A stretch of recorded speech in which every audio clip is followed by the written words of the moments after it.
ગુજરાત સરકાર દ્વારા આયોજિત ખેલ મહાકુંભ 2025 અંતર્ગત આજે વરાછા ઝોનની બહેનોની ખો-ખો સ્પર્ધા તથા ઝોન લેવલ કબડ્ડી સ્પર્ધાનું સફળ આયોજન કરવામાં આવ્યું હતું। આ અવસરે મેયર દક્ષિશભાઈ માવાણી ઉપસ્થિત રહી ખેલાડીઓનો ઉત્સાહ વધાર્યો અને દરેક ખેલાડીને ઉત્તમ પ્રદર્શન માટે શુભેચ્છા પાઠવી હતી।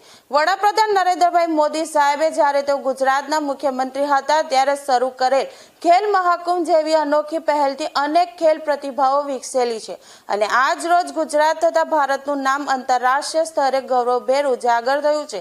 આ પ્રસંગે ભરતભાઈ શાહ, કોર્પોરેટર તથા સ્થાયી સમિતિ સભ્ય ભાવિશાબેન પટેલ, આચાર્ય, ટ્રસ્ટીઓ તથા મોટી સંખ્યામાં રમતવીરો ઉપસ્થિત રહ્યા હતા।